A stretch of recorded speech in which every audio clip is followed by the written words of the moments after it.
भारत के 5 अलग अलग प्रदेशों में अब इलेक्शन कमीशन ने चुनाव की तारीख घोषित कर दी है। राजस्थान, तेलंगाना, मिजोरम, छत्तीसगढ़ और मध्य प्रदेश का भी नाम उन 5 राज्यों में शामिल है जहां चुनाव महज अब कुछ ही हफ्तों दूर हैं। हालांकि अगर आपको अंदाजा नहीं है या अगर आप ये भूल चुके हैं तो हम आपको बता दें, इन 5 प्रदेशों में से मध्य प्रदेश ऐसा एकमात्र प्रदेश है जहां पर केंद्र में शासन कर रही भारतीय जनता पार्टी की सरकार है। और इसमें भी गौर करने वाली बात यह है कि चुनाव तो बीजेपी मध्य प्रदेश में भी हार ही गई थी।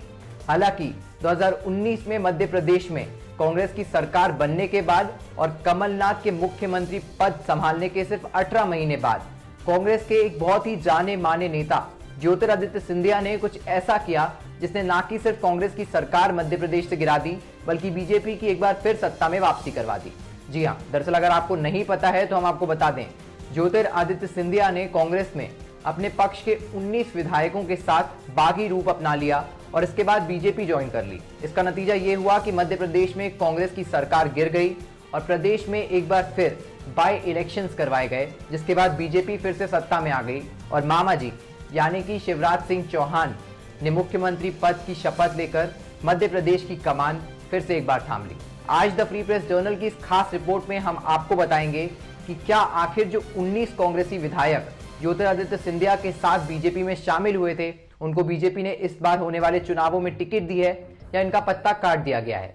क्योंकि गुना विधानसभा सीट से हारने के बाद भी ज्योतिरादित्य सिंधिया के लिए तो पार्टी बदलने का यह फैसला साफ तौर पर एक फायदे का सौदा बन गया और उनको ना कि सिर्फ बीजेपी से राज्यसभा सांसद की सदस्यता मिल गई बल्कि उनको केंद्रीय नगर विमान मंत्री का पद भी दे दिया गया।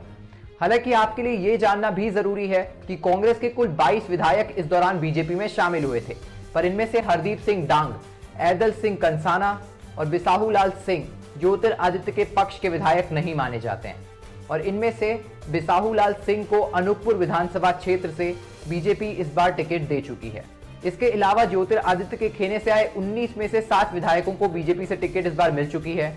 इन विधायकों में डबरा से इमरती देवी, बडनावर से राजवर्धन सिंह, सुर्खी से गोविंद सिंह राजपूत, ग्वालियर से प्रद्युमन सिंह तोमर, मोरेना से रघुराज सिंह कंसाना, हाथ पिपल्या से मनोज चौधरी और सनवार से तुलसीराम सिलावत को टिकट मिल चुकी है। हालांकि ये भी गौर करने वाली बात है कि सिंधिया खेने के 3 विधायकों की टिकट बीजेपी अब तक काट चुकी है। इनमें गोहाड़ से रणवीर जाटव, करेरा से जसमन जाटवे और दिमानी से गिराज डंडोतिया का नाम शामिल है। बीजेपी ने अब तक कुल 4 लिस्टों के जरिए 230 में से 134 प्रत्याशियों के नाम जारी किए हैं। इस लिस्ट में कांग्रेस से आए 22 विधायकों में से अब तक कुल 8 विधायकों को टिकट मिल चुकी है, वहीं 3 की टिकट काट दी गई है। अब कांग्रेस से आए कुल 11 विधायक बचते हैं, जिसमें सिंधिया खेने के भी 9 विधायक शामिल हैं। हालांकि अभी भी बीजेपी ने 96 सीटों पर अपने प्रत्याशियों के नाम घोषित नहीं किए हैं और इनमें से एक सीट खुद ज्योतिरादित्य सिंधिया का विधानसभा क्षेत्र गुना भी है।